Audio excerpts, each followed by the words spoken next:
चैन की जिंदगी जियो, रोटी खाओ, वरना मेरी गोली तो है ही।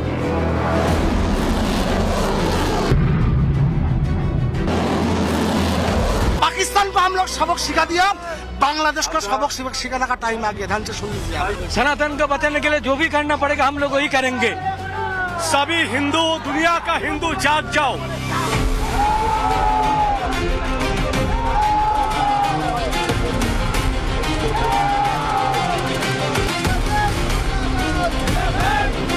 अब पाठशाला की पहली क्लास, समंदर से लेकर जमीन तक पर मिसाइल, रॉकेट और गजब तैयारी। पीएम मोदी पाकिस्तान बांग्लादेश को एक साथ निपटाएंगे क्या? उधर आकाश ब्रह्मोस, इधर आधी रात समंदर में भारत का वो धमाका। शहबाज मुनीर की नींद उड़ गई होगी क्या? पाकिस्तान में धमाके, ट्रंप का बुरा हाल। अब पनौती मुनीर कहां पहुंचा जहां मौत आ गई? रूस के बाद अब अमेरिका ने कट्टरपंथी यूनुस को कैसे हड़का दिया? पर्दे के पीछे पीएम मोदी का कौन सा खेला चालू है? सबसे पहले इसकी बात।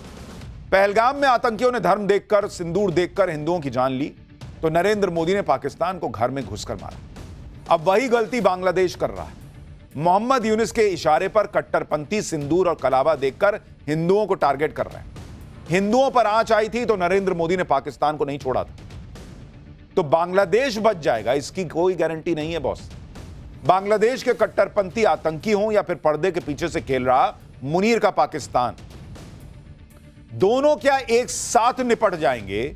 यह सवाल पूछा जा रहा है, क्योंकि जो जबरदस्त हलचल मची हुई है वो यह सवाल पूछने पे मजबूर कर रही है। बॉर्डर पर गजब की सैन्य तैयारियां बहुत कुछ बोल रही हैं। बांग्लादेश के पास समंदर का सीना फाड़कर निकलती मिसाइल गरज रही है। जमीन पर नेक्स्ट जनरेशन डिफेंस सिस्टम की टेस्टिंग हो रही है।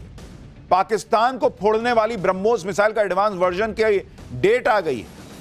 भारत की सैन्य तैयारी के बारे में आज आपको डिटेल से देखना चाहिए कि अचानक सीमा पर यह हलचल क्यों बढ़ गई है।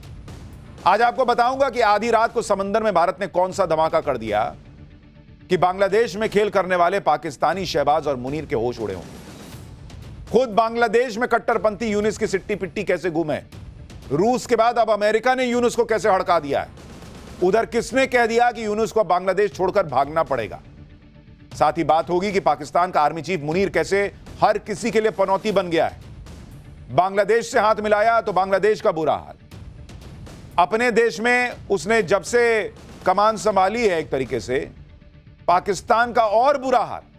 और अब मुनीर जिस देश से अपने कबाड़ हथियारों की डील करके आया था, उसके आर्मी चीफ और उसकी टॉप लीडरशिप अचानक कैसे निपट गई, आज आपको देखना चाहिए। यह पनौती मुनीर किस किस को खाएगा, आज इस पर बात होगी। लेकिन पहले नरेंद्र मोदी क्या तैयारी कर रहे हैं बॉर्डर पर? बांग्लादेश में क्या बवाल मचा है? मुनीर क्यों परेशान है? उसकी एक झलक देखिए।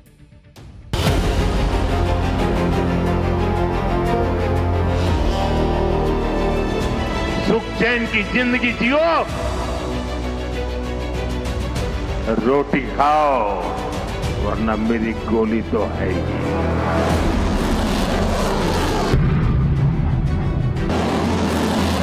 पाकिस्तान को हम लोग सबक सिखा दिया, बांग्लादेश को सबक सिखाने का टाइम आ गया। ध्यान से सुन लीजिए। सनातन को बचाने के लिए जो भी करना पड़ेगा हम लोग वही करेंगे। सभी हिंदू, दुनिया का हिंदू जाग जाओ।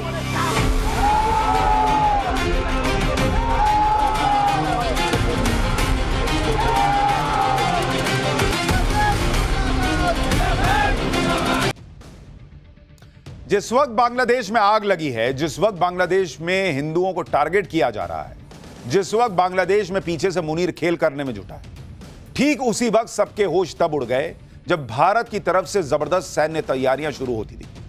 सबसे ज्यादा हड़कंप तो तब मच गया जब भारत ने समंदर में नया धमाका कर दिया। भारत ने बंगाल की खाड़ी में समुद्र से लॉन्च होने वाली बैलिस्टिक मिसाइल का सफल परीक्षण किया है। इसका दूसरा मतलब यह है कि भारत ने अपने दुश्मनों को यह मैसेज दे दिया है कि उसकी मिसाइल धरती, आसमान और समंदर कहीं से आ सकती है। समंदर का सीना फाड़कर गरजती मिसाइल से पाकिस्तान और बांग्लादेश को ज्यादा टेंशन हो रही हो, क्योंकि समंदर में तो भारत की ताकत के आगे पाकिस्तान दूर दूर तक नहीं टिकता बॉस।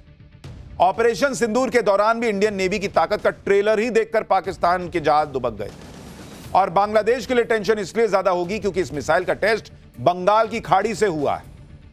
हालांकि इस टेस्ट के बारे में आधिकारिक तौर पर कुछ नहीं कहा जा रहा और डिफेंस एक्सपर्ट के मुताबिक ये K4 SLBM यानी सबमरीन लॉन्च्ड बैलिस्टिक मिसाइल हो सकती है।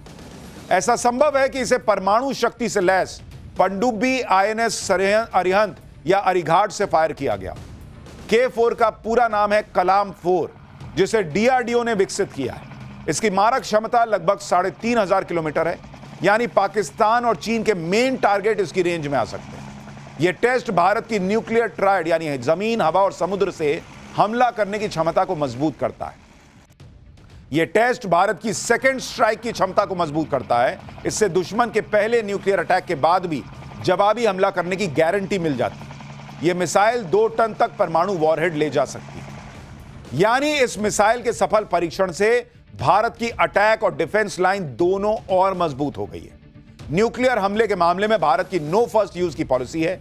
ऐसे में सेकेंड स्ट्राइक की क्षमता से लैस यह मिसाइल पाकिस्तान जैसे आतंकी देश का पक्का इलाज करने के लिए जो परमाणु हमले की वो गीदड़ भभकी देता है, उसका सीधा सीधा जवाब है। यानी अब पनडुब्बी से भी तुमको फोड़ देंगे, यह सीधा मैसेज चला गया है मुनीर को। इस बैलिस्टिक मिसाइल का टेस्ट सुनकर ही दुश्मन का दम निकल सकता है कि इधर भारत ने मिसाइल के टेस्ट के साथ साथ आकाश मिसाइल डिफेंस सिस्टम का भी नया टेस्ट कर दिया। इससे भी दुश्मन बेचैन हो गए कि आखिर भारत यह तैयारी अचानक क्यों कर रहा है। आप तस्वीरें देखिए, भारत ने आकाश मिसाइल डिफेंस सिस्टम के एडवांस वर्जन आकाश नेक्स्ट जनरेशन यानी आकाश NG का भी सफल ट्रायल कर दिया है। DRDO के मुताबिक ट्रायल के दौरान आकाश NG ने अलग अलग दूरी और ऊंचाई पर मौजूद हवाई लक्ष्यों को सटीक तरीके से तबाह कर दिया। इसमें सीमा के पास कम ऊंचाई पर उड़ने वाले और लंबी दूरी पर ज्यादा ऊंचाई वाले लक्ष्य भी शामिल थे। भारत अपने स्वदेशी एयर डिफेंस को लगातार अपग्रेड कर रहा है। मतलब जिस पाकिस्तान को लगा होगा कि पिछले बार तो आकाश ने फोड़ दिया था, आकाश की तैयारी करते हैं। यहां क्वेश्चन पेपर में आ जाएगा आकाश NG नेक्स्ट जनरेशन। ऑपरेशन सिंदूर के बाद से पीएम मोदी और तेजी से भारत की सैन्य क्षमता को मजबूत करने में लगे हैं, यह साफ दिख रहा है। भारत को और ज्यादा सुरक्षित बनाने के लिए पीएम मोदी मिशन सुदर्शन चक्र पर भी काम कर रहे हैं, जिसके तहत भारत के आसमान पर ऐसी डिफेंस लाइन खड़ी हो जाएगी कि दुश्मन की मिसाइल, ड्रोन सब हवा में ढेर होंगे। जिस आकाश एयर डिफेंस सिस्टम के एडवांस वर्जन का टेस्ट हुआ है, यह वही एयर डिफेंस सिस्टम है जिसने ऑपरेशन सिंदूर में चीन की मिसाइल और टर्की के ड्रोन्स को कबाड़ बना दिया था। अब उसका एडवांस्ड वर्जन आ गया है। पाकिस्तान को आकाश की ताकत पता है और अब तो नरेंद्र मोदी ने आकाश को और घातक वर्जन तैयार करवा दिया है। इस एडवांस वर्जन में क्या क्या है? यह missile defence system fighter jet, cruise missile, drone को 80 किलोमीटर की रेंज में आने पर निशाना बना सकता है। पुराने सिस्टम की रेंज 25 से 30 किलोमीटर थी। आप सोचिए, जब रेंज 25-30 किलोमीटर थी तब पाकिस्तान के ड्रोन भारत को छू नहीं पाए थे। अब रेंज 80 किलोमीटर की है। आकाश नेक्स्ट जनरेशन की सबसे बड़ी खासियत यह है कि यह डिफेंस सिस्टम एक साथ 10 टारगेट को ट्रैक करके एंगेज कर सकता है। इसमें मल्टी फंक्शनल रडार लगे हैं, 120 किलोमीटर तक सर्विलांस की क्षमता है। इसमें dual pulse solid rocket motor का उपयोग किया गया है, जो मिसाइल को ज्यादा ताकत और बेहतर नियंत्रण देता है। आकाश NG यानी नेक्स्ट जनरेशन में इस्तेमाल किए गए रडार और कमांड एंड कंट्रोल सिस्टम भी पूरी तरह स्वदेशी है। एक तरफ आकाश दुश्मनों के हमलों को रोकेगा, दूसरी तरफ दुश्मनों की खटिया खड़ी करने के लिए भारत के पास ब्रह्मोस है ही। ब्रह्मोस मिसाइल को लेकर लगातार यह खबरें चल रही हैं कि भारत ब्रह्मोस मिसाइल को भी अपडेट करने में लगा है। खबरें हैं कि 800 किलोमीटर तक मार करने वाली ब्रह्मोस ER मिसाइल को 2028 से भारतीय सेनाओं में शामिल करने की योजना है। इस समय मिसाइल की लंबी दूरी की टेस्टिंग चल रही है। ब्रह्मोस ER मौजूदा ब्रह्मोस सुपरसोनिक क्रूज मिसाइल का अगला और ज्यादा ताकतवर वर्जन है। ब्रह्मोस मिसाइल बनाने वाली एरोस्पेस यूनिट पहले ही 450 किलोमीटर रेंज वाली मिसाइल का उत्पादन शुरू कर चुकी है। अब ब्रह्मोस ER के जरिए इसकी रेंज लगभग दोगुनी करने की तैयारी है, जबकि इसकी सुपरसोनिक स्पीड और सटीकता पहले जैसी ही रहेगी।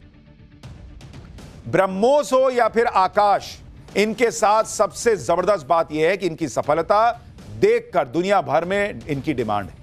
जैसे आप देखिए कि ब्रह्मोस मिसाइल को इंडोनेशिया और वियतनाम जैसे देश खरीदना चाहते हैं।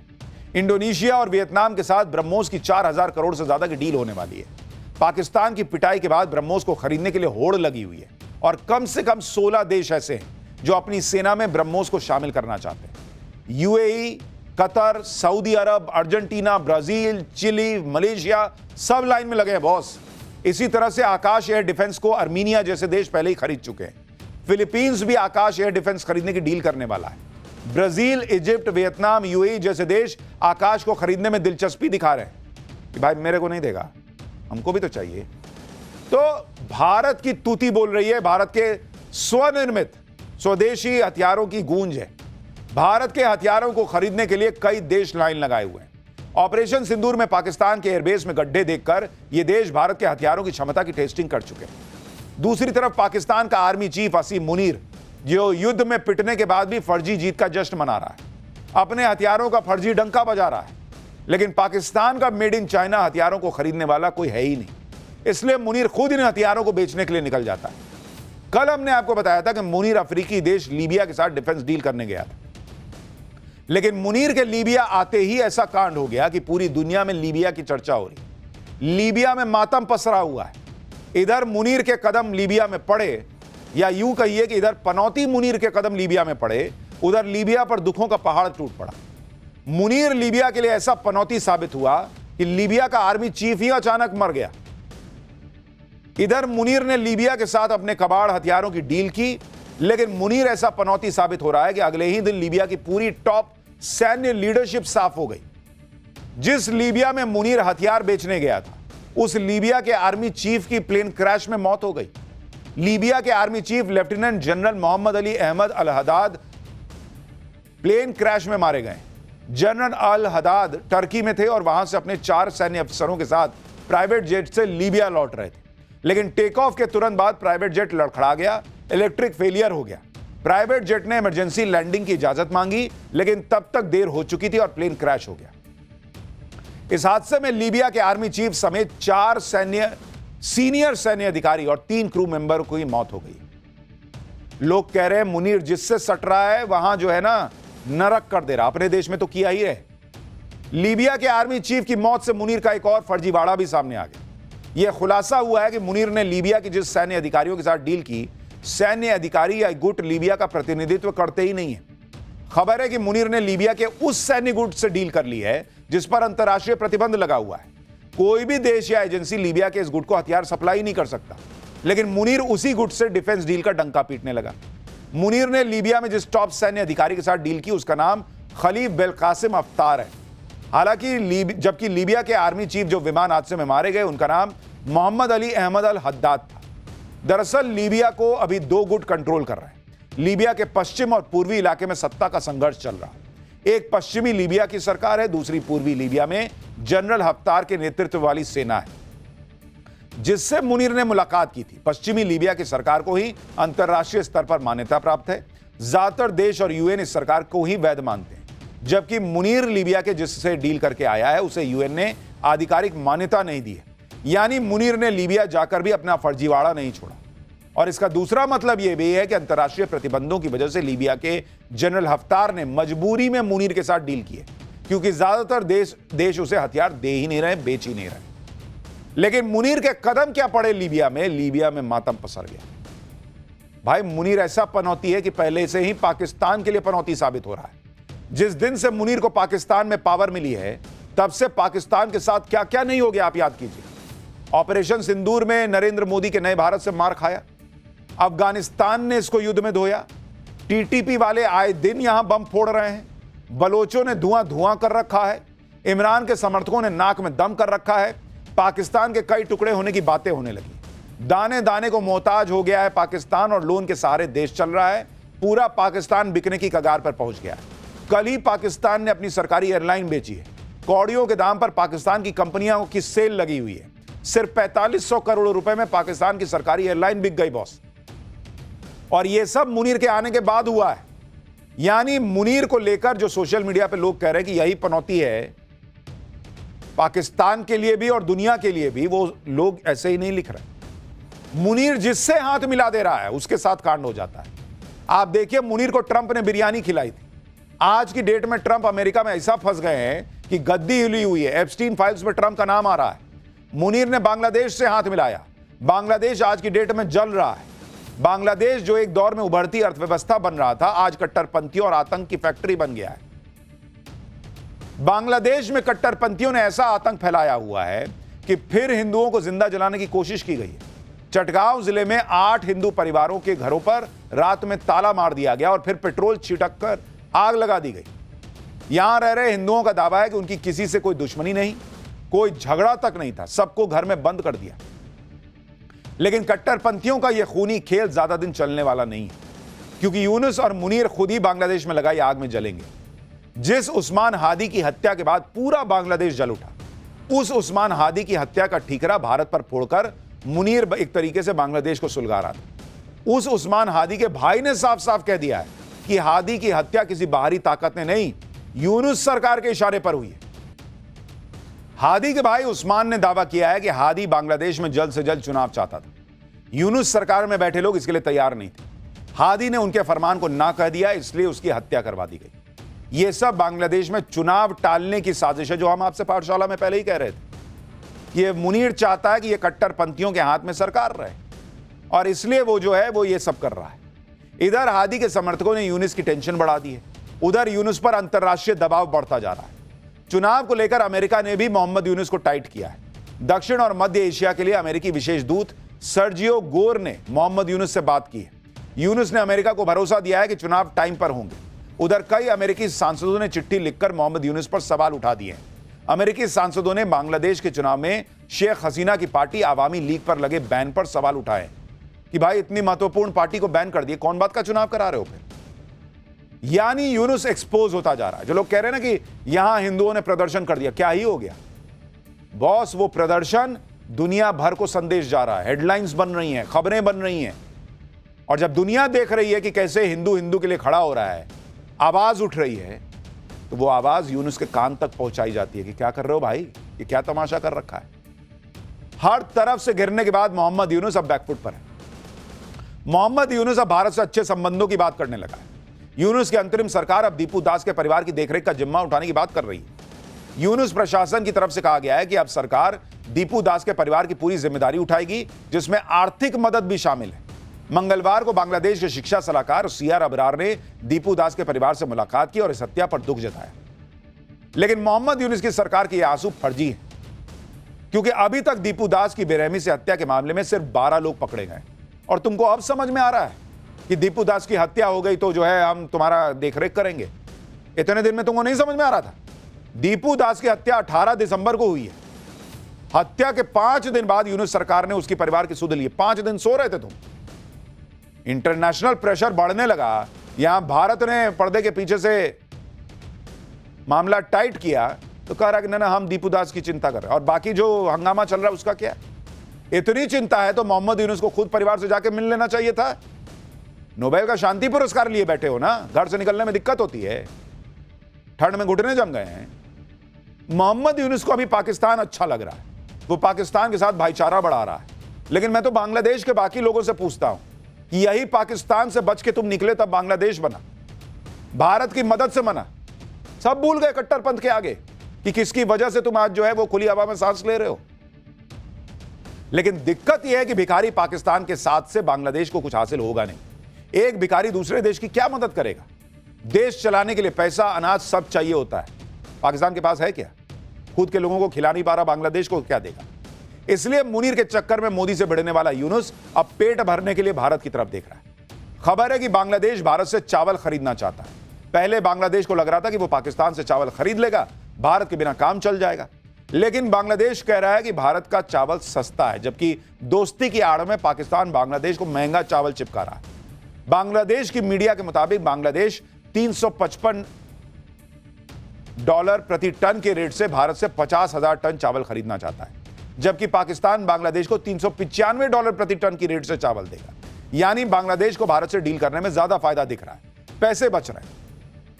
इसी बीच मोहम्मद यूनुस की सरकार के आर्थिक सलाहकार सलाहुद्दीन अहमद ने कहा दिया है कि मोहम्मद यूनुस भारत के साथ रिश्तों को सुधारने के लिए कदम उठा रहे हैं। यह खबर ऐसे वक्त में आई है जब रूस ने 2 दिन पहले ही बांग्लादेश को हड़काया था कि भारत के साथ रिश्ते सुधार लो। अब बांग्लादेश की सरकार यह तर्क दे रही है कि ट्रेड पॉलिसी राजनीति के मुताबिक नहीं चलती। अगर भारत से चावल खरीदना सस्ता पड़ेगा तो भारत से खरीदेंगे। बांग्लादेश के आर्थिक सलाहकार अब कह रहे हैं कि उन्हें भारत के साथ कोई कड़वाहट नहीं चाहिए, और अगर कोई बाहरी ताकत दिक्कत क्रिएट कर रही है तो ये दोनों देशों के भले में नहीं है। बाहरी ताकत कौन है? तुम ही ना बताओगे जी। तुम्हारे यहां तमाशा चल रहा है, तुम ना बताओगे कि तुम क्यों नहीं रोक पा रहे हो किसके इन्फ्लुएंस में आके। और इतना दोस्त है पाकिस्तान तो मांगो सस्ते में, तुमको देगा चावल। खाने को कुछ है नहीं, तुमको देगा क्या वो? बांग्लादेश अभी सस्ते चावल का बहाना बनाकर भारत से चावल खरीदने की बात कर रहा है, क्योंकि खुल के तो कह नहीं पाएगा कि भारत के बिना बांग्लादेश का काम नहीं चलेगा। लेकिन सच यह है कि ऐसी बहुत सारी चीजें हैं जिससे लेकर बांग्लादेश भारत पर निर्भर है। भारत बांग्लादेश का दूसरा सबसे बड़ा इंपोर्टर देश है, यानी बांग्लादेश भारतीय सामान पर बहुत ज्यादा निर्भर है। बांग्लादेश भारत से सालाना 1,10,000 करोड़ रुपए से ज्यादा का सामान इंपोर्ट करता है। पिछले 8 साल में भारत ने बांग्लादेश को रोड, रेलवे, पोर्ट बनाने के लिए 71,000 करोड़ रुपए से ज्यादा की रकम डेवलपमेंट असिस्टेंस के रूप में दी है। जबकि शेख हसीना के तख्ता पलट और भारत से संबंधों के खराब होने की वजह से बांग्लादेश को कुछ ही महीने में करीब 2 लाख करोड़ रुपए का नुकसान हुआ है। बांग्लादेश की इकोनॉमी की रीढ़ की हड्डी टेक्सटाइल इंडस्ट्री है और बांग्लादेश अपने कुल कॉटन इंपोर्ट का करीब 35% हिस्सा भारत से लेता है। बांग्लादेश का चीनी का 33% हिस्सा भारत से आता है। प्याज और आलू का सबसे बड़ा एक्सपोर्टर भारत है। बांग्लादेश का 91% पानी भारत से आता है। 30% फार्मास्यूटिकल इंग्रेडिएंट भारत देता है। 15% बिजली भारत देता है। यानी खाने पीने के मामले में बांग्लादेश भारत पे बहुत हद तक निर्भर है। अब भारत से बढ़कर बांग्लादेश ने बड़ी गलती की है, क्योंकि भिखारी पाकिस्तान जब अपना पेट नहीं भर पा रहा, अपना पेट भरने के लिए अपने संस्थान बेच रहा है, तब IMF से लोन मिलेगा। वो तुमको क्या देगा यार? लेकिन कट्टरपंथ ऐसी चीज है बॉस, एकदम से रॉकेट की तरह सनक जो है वो दिमाग तक पहुंचती है और ये मोहम्मद यूनुस ये सब करने लगता है। लेकिन अब इसको समझ में आया कि अमेरिका वाले रगड़ रहे हैं, पुतिन उधर से हड़का रहे हैं, सब भारत के साथ खड़े हो रहे हैं। कहीं ऐसा ना हो कि कट्टरपंथियों की कठपुतली बनते बनते मामला ही निपट जाए। दीपू दास की हत्या पर भारत में भड़के हिंदू अब मांग कर रहे हैं कि भारत बांग्लादेश का हुक्का पानी बंद कर दे, चावल ही मत दो इसको, बांग्लादेश लाइन पर आ जाएगा। बांग्लादेश के खिलाफ यह गुस्सा कम नहीं हो रहा। आज भी पश्चिम बंगाल में भारत बांग्लादेश बॉर्डर के पास भयंकर प्रदर्शन हुआ है। सुनिए वहां जो भीड़ पहुंची थी, हिंदुओं की भीड़ पहुंची थी, वो क्या कह रही है। पाकिस्तान को हम लोग सबक सिखा दिया, बांग्लादेश को सबक सिखाने का टाइम आ गया। ध्यान से सुन लीजिए आप। सनातन को बचाने के लिए जो भी करना पड़ेगा हम लोग वही करेंगे। सभी हिंदू, दुनिया का हिंदू जाग जाओ। हम ये कहेंगे कि यूनुस सरकार जो कर रहा है अभी, ये बहुत ही बुरा कर रहा है। हम लोग अगर चाहते हैं तो हमारा लोग जो बॉर्डर सिक्योरिटी है 10 मिनट के लिए हट जाए तो हम बांग्लादेश को 10 मिनट के अंदर खत्म कर देंगे। ओ हिंदू सनातनी जागो।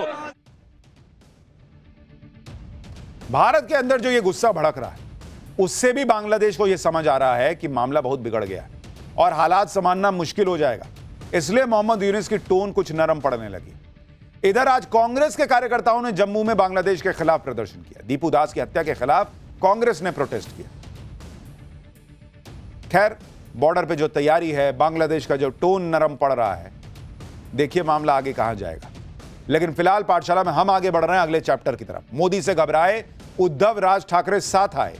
मुंबई के सबसे बड़े चुनाव में क्या धमाका होने वाला है? मोदी के हाथों वो डबल हार, राज उद्धव ने मिलकर राहुल एंड कांग्रेस को किनारे क्यों लगा दिया, अब इसका चैप्टर। भाई, इंडी गठबंधन का सपना तो पीएम मोदी को हराने का है, जिसके लिए भारत से लेकर विदेश तक पीएम मोदी के ऊपर हमले होते हैं। लेकिन सारी कोशिशों के बाद भी इंडी गठबंधन के हाथ क्या लगती है? सिर्फ हार।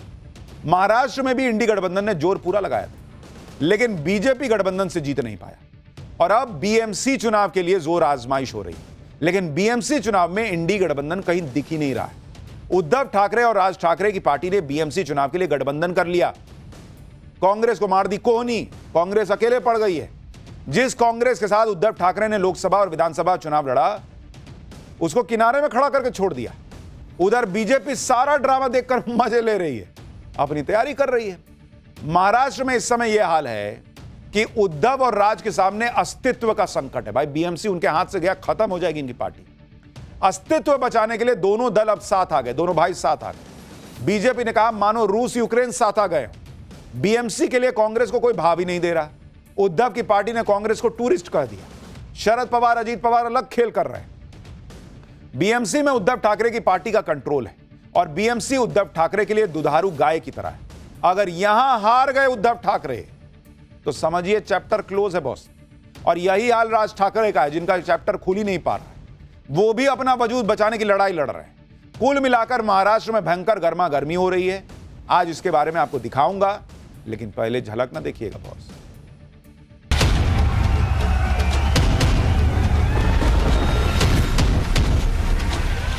मुंबई महानगर पालिका उद्धव जी और राज ठाकरे एक साथ आकर जीतने जा रहे हैं। देखिए, हाइप तो ऐसे क्रिएट की जा रही है मानो रशिया और यूक्रेन ही साथ में आ गया और ज़ेलेंस्की और पुतिन बात कर रहे हैं। आइए, घूमिए, फिरिए, होर्डिंग लगाइए, बैनर लगाइए, प्रचार करिए और चुनाव हार के अपने घर बैठिए। ये तो दोनों अपना अस्तित्व बचाने के लिए साथ में आए हैं। कांग्रेस पार्टी मुंबई में उसी प्रकार है जैसे कोई टूरिस्ट होता है, पर्यटक होता है।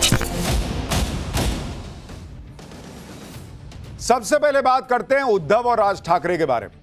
आज मुंबई में उद्धव ठाकरे और राज ठाकरे ने अपना गठबंधन ऑफिशियली अनाउंस कर दिया।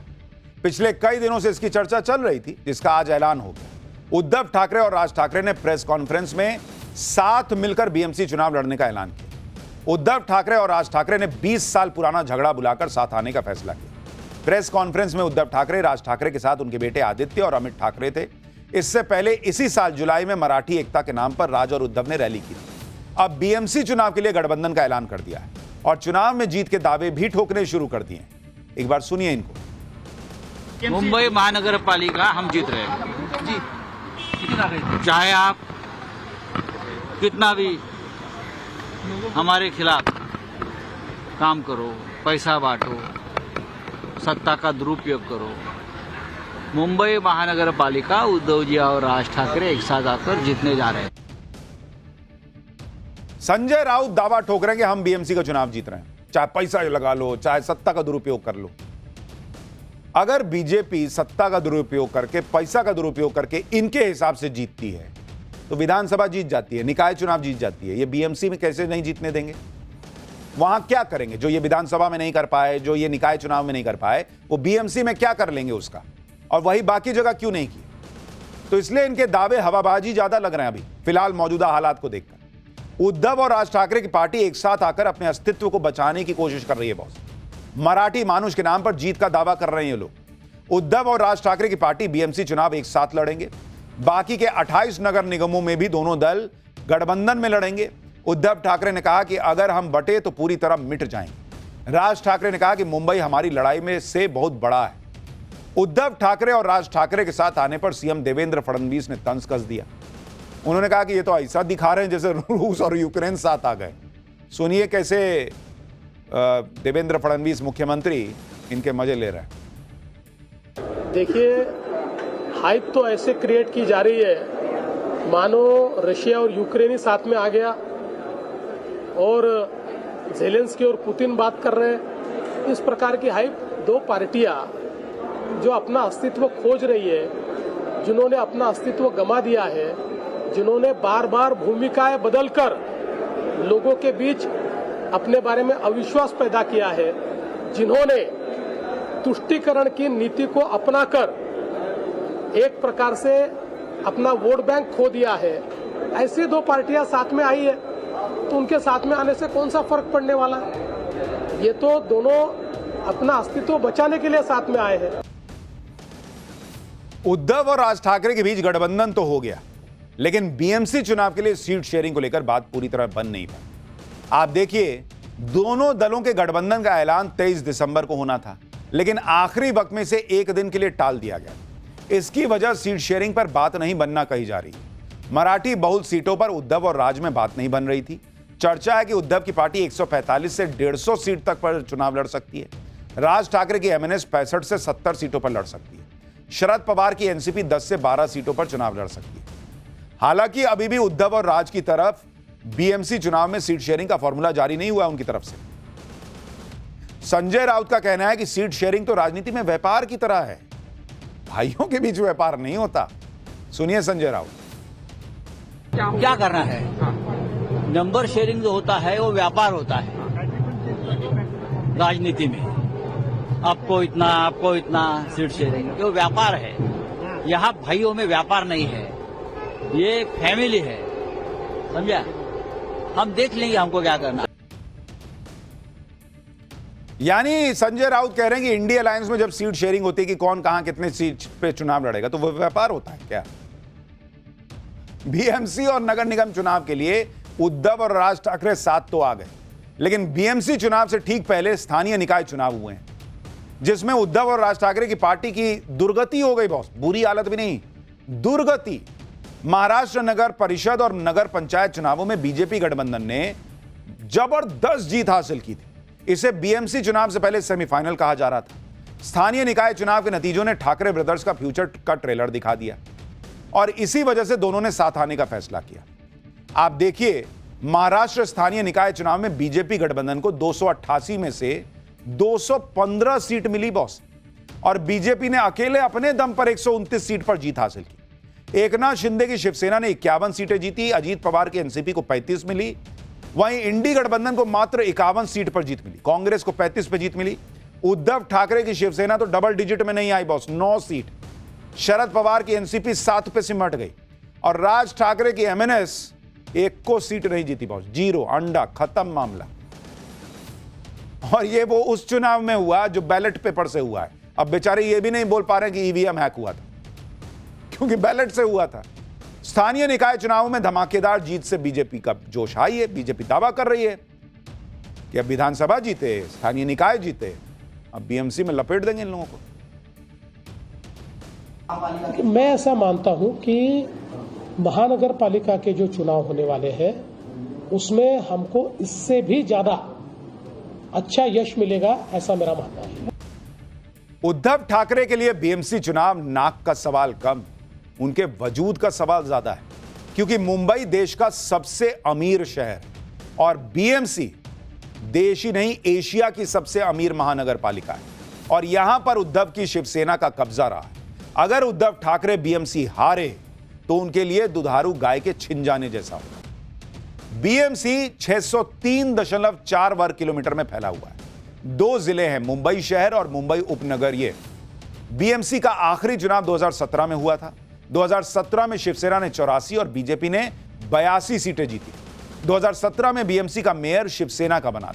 उसके बाद बीएमसी के चुनाव हुए ही नहीं। बीएमसी का बजट कई राज्यों के बजट से ज्यादा है।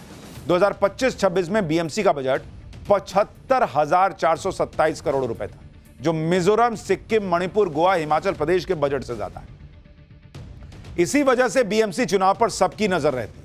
बीएमसी के जरिए ही मुंबई को चलाया जाता है और हर पार्टी मुंबई पर अपना कंट्रोल चाहती है।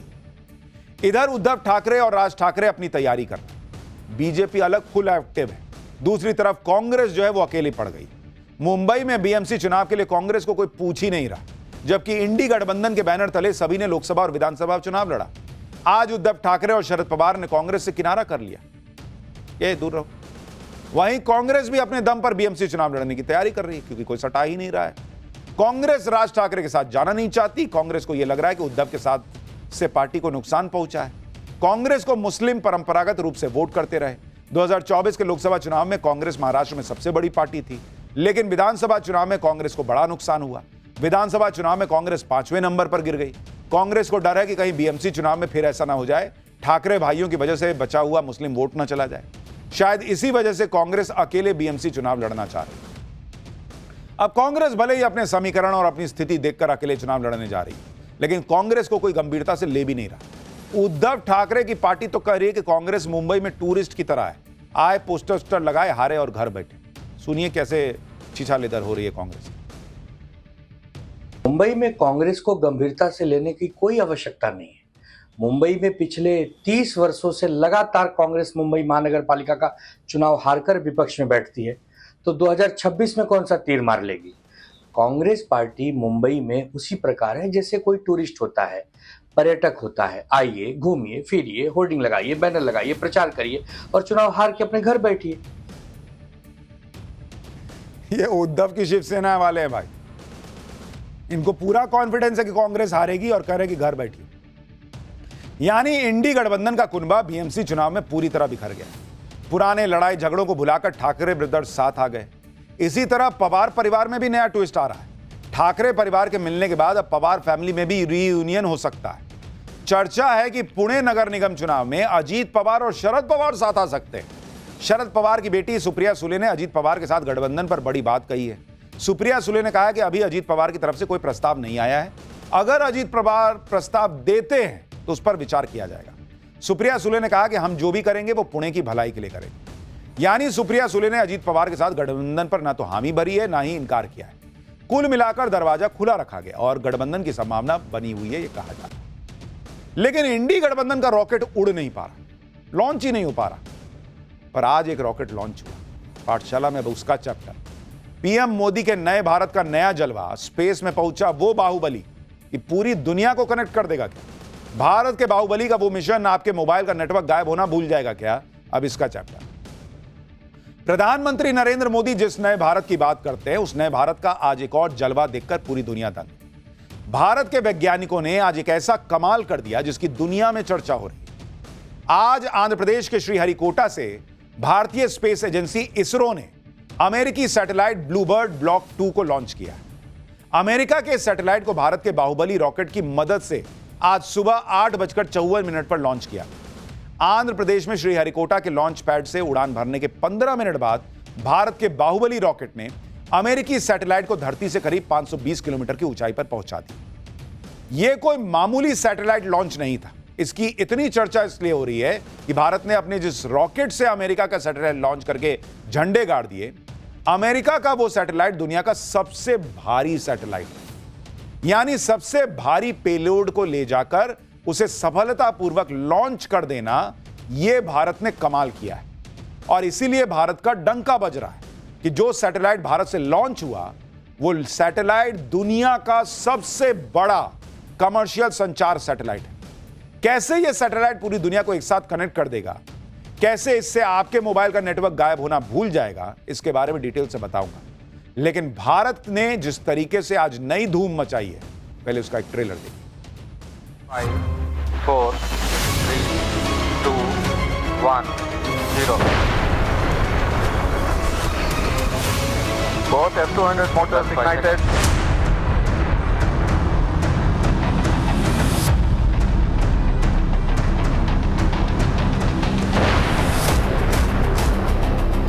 Bahubali rocket M6 launch vehicle has successfully and precisely injected the Bluebird Block 2 communication satellite in the intended orbit.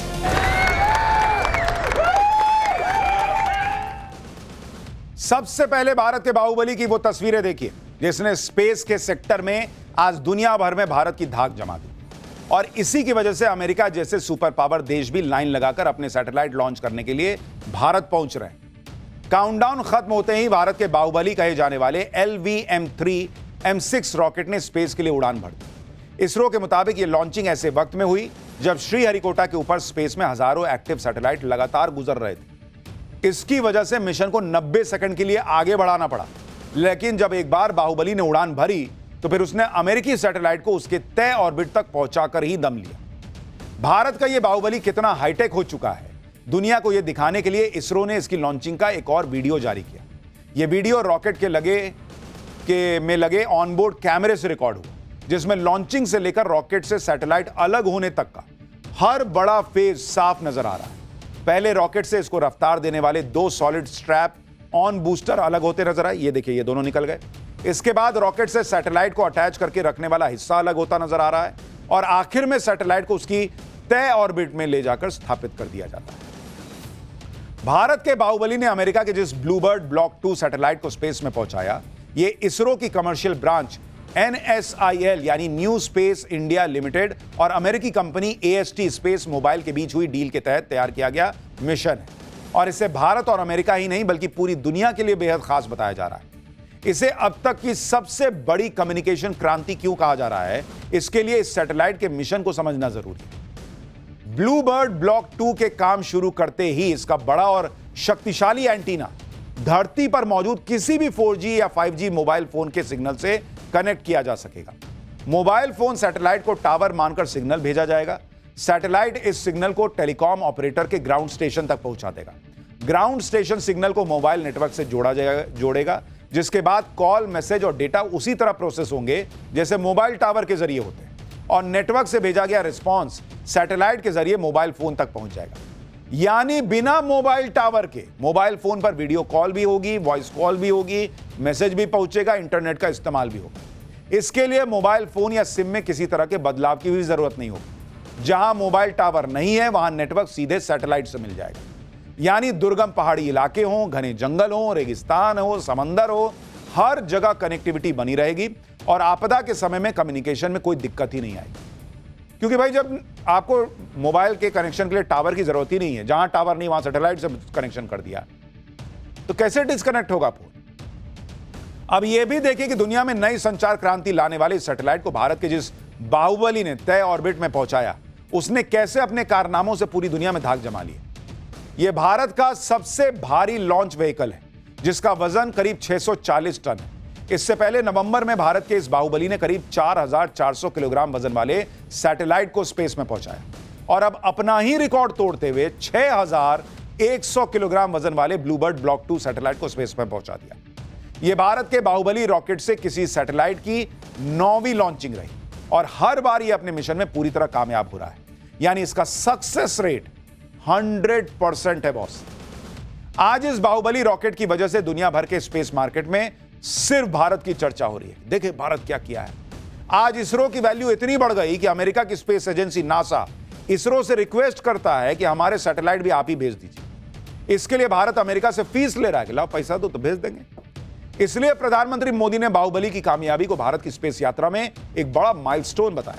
कहा कि बाहुबली की कामयाबी ने ग्लोबल कमर्शियल लॉन्च मार्केट में भारत के रोल को और मजबूती दे दी है।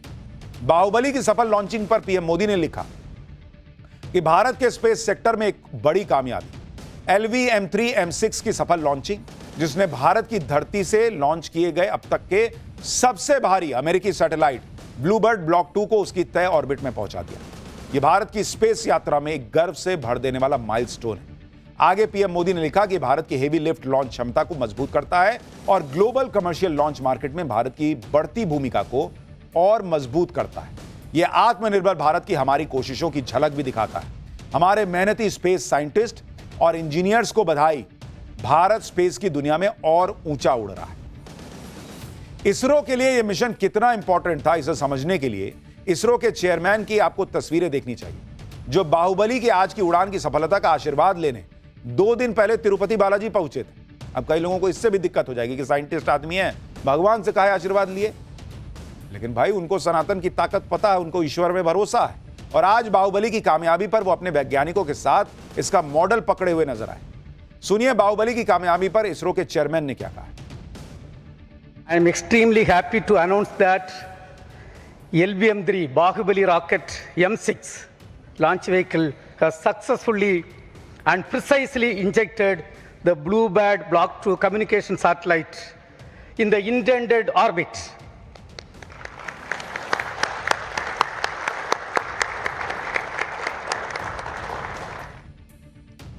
आप यह भी देखिए कि जो भारत कभी अपने सैटेलाइट लॉन्च करने के लिए दूसरे देशों के भरोसे रहा करता था, आज दुनिया के बड़े बड़े देश अपने सैटेलाइट की लॉन्चिंग के लिए भारत पर भरोसा कर रहे हैं।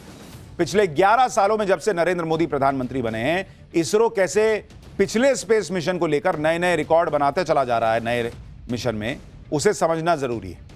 इसरो अब तक 32 देशों के 433 सैटेलाइट लॉन्च कर चुका है, जिनमें से 90% से ज्यादा लॉन्च पिछले 10 साल में हुए और भारत सरकार को इससे करीब 4164 करोड़ रुपए की कमाई हुई है। यानी जितना पैसा पाकिस्तान अपनी सरकारी एयरलाइंस बेचकर भी नहीं कमा पाया, उतने पैसे तो इसरो ने सिर्फ दूसरों के सैटेलाइट भेज के कमा लिए। लेकिन भारत को लेकर पीएम मोदी के सपने इससे कहीं ज्यादा बड़े हैं। पीएम मोदी का target global commercial launch market में भारत को लीडर बनाना है और यह मार्केट कितना बड़ा है इसको समझिए।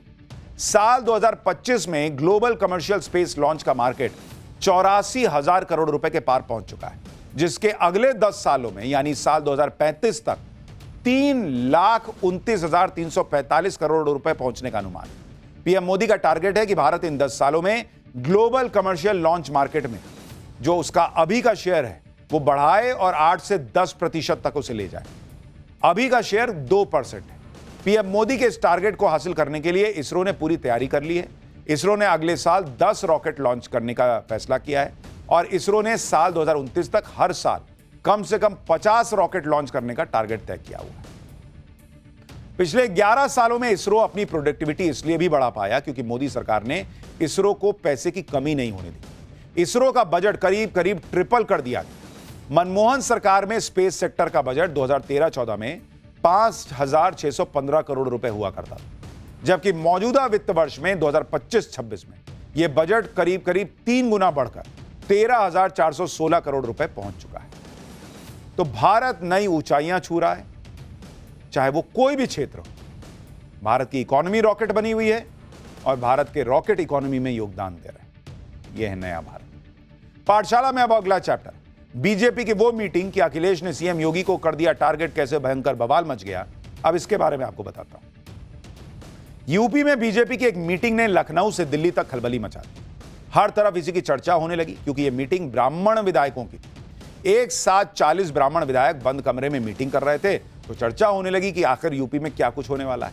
ये ब्राह्मण विधायक क्यों मीटिंग कर रहे थे, किसने इनको इकट्ठा किया, इसी की बात होने लगी क्योंकि यह सब तब हो रहा है जब यूपी में विधानसभा का सत्र चल रहा है। सीएम योगी सत्र में अखिलेश यादव और समाजवादी पार्टी पर गरज रहे हैं। उधर अखिलेश यादव भी लगातार सीएम योगी पर तीखे हमले कर रहे हैं। यूपी में चुनाव तो अभी दूर है, लेकिन माहौल एकदम से गर्मा गया है। पहले योगी और अखिलेश के बीच टक्कर का एक ट्रेलर देखिए, फिर क्या हो रहा है यूपी में, अखिलेश यादव कैसे सवाल उठा रहे हैं, योगी क्या जवाब दे रहे हैं, सब दिखाऊंगा।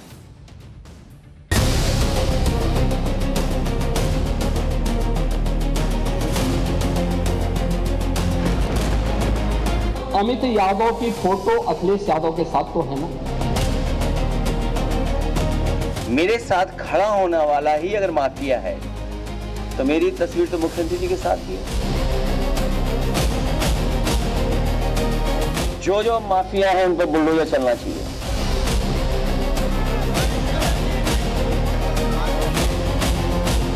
तो इधर उधर की बात मत कर, यह तो बता कि एक काफिला क्यों लूटा।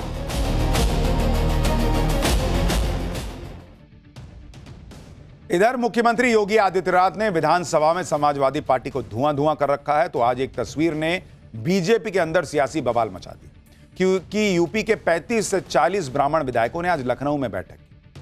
अब ये बातें होने लगी कि आखिर ब्राह्मण विधायकों को इस तरह से इकट्ठा किया गया क्या और उसका क्या मकसद था। यूपी में ब्राह्मण ठाकुर की राजनीति को बहुत हवा दी जाती है, उसके नैरेटिव में इस मीटिंग ने आग में घी का काम कर दिया।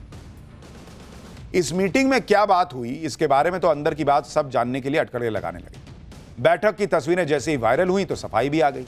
सुनिए बीजेपी विधायक पीएन पाठक ने क्या कहा। तो आपस में चर्चा हो रहा था कि जाड़े का मौसम है, लिट्टी चोखा का कहीं स्वाद लिया जाए। उसी संदर्भ में तय हो गया, हमारे आवाज तय हुआ।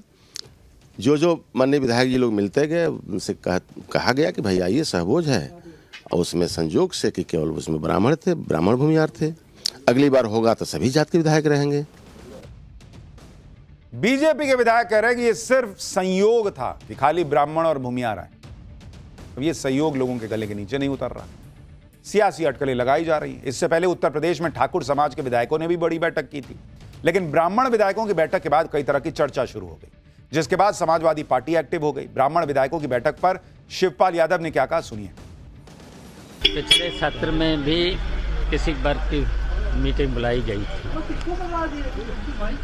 और फिर बुलाई गई है, तो ये भारतीय जनता पार्टी के लोग जात में बांटते हैं। हम तो कहेंगे ब्राह्मण समाज की अगर मीटिंग हुई है, सब हमारे समाजवादी पार्टी में आए, सबको सम्मान मिले।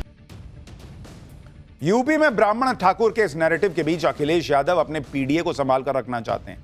आज उन्होंने यूपी बीजेपी के नए अध्यक्ष पंकज चौधरी के बहाने बीजेपी पर निशाना साधा। अखिलेश यादव का कहना है कि बीजेपी ने 7 बार के सांसद को यूपी बीजेपी अध्यक्ष बना दिया, जबकि 5 बार के विधायक को पार्टी का कार्यकारी अध्यक्ष बना दिया। अखिलेश यादव ने कहा कि एक दल के रूप में बीजेपी खत्म हो चुकी है। तथा कथित दल के नाम पर बस कुछ लोग हैं जो स्वार्थ की सियासत में एक दूसरे से बंधने पर मजबूर हैं। वैसे एक दूसरे को फूटी आंख नहीं सुहाते और घुमा फिराकर आपस में ही छीटाकशी और टांग खिंचाई करते रहते। भाजपा कुछ खुदगर्जों का खानदान है, बाकी सबके हिस्से आता अपमान। अखिलेश यादव ने आज सरकारी नौकरियों में ओबीसी एससी एसटी के आरक्षण में लूट का आरोप भी लगा दिया। उन्होंने दावा किया कि बीते 5 सालों में आरक्षित पद लूट लिए गए। उनके मुताबिक पिछले 5 साल में हुई सभी भर्तियों में पीडीए के पदों की लूट हुई है। पिछली 4 भर्तियों में 30,000 से अधिक पीडीए पदों की लूट हुई। इन सभी भर्तियों में चोरी पकड़े जाने के बाद सरकार ने तथाकथित कमेटी गठित की, लेकिन आज तक कार्रवाई नहीं हुई, केवल मीडिया मैनेजमेंट हुआ। आरक्षण मारने के नॉट फाउंड सूटेबल जैसे गैरकानूनी फॉर्मूले को अब कोर्ट में चुनौती देने का समय आ गया है। दरअसल बीजेपी के एजेंडे में नौकरी है ही नहीं और पीडीए समाज के लिए तो बिल्कुल नहीं। बीजेपी जाए तो नौकरी भर्ती आए। अखिलेश यादव के आरोपों का जवाब सीएम योगी ने विधानसभा में दिया। योगी आदित्यनाथ ने समाजवादी पार्टी का नाम लेकर उन्हें 2017 से पहले वाला यूपी याद दिलाया। नौकरी और भर्ती में लूट के आरोपों पर सीएम योगी ने क्या जवाब दिया है, सुनिए एक बार। आप एम्प्लॉयमेंट की बात कर रहे थे, आपने शिक्षाविद भरे तो थे लोक सेवा आयोग में भी और शिक्षा आयोग में भी। क्या क्या कारनामे किए थे उन्होंने, क्या क्या कारनामे किए थे? जो हाई स्कूल 3rd डिवीजन था, इंटरमीडिएट 3rd डिवीजन था, आयोग का अध्यक्ष हो गया था। यानी यूपी में सियासत तो गरमाई हुई है, इसमें कोई दो राय नहीं।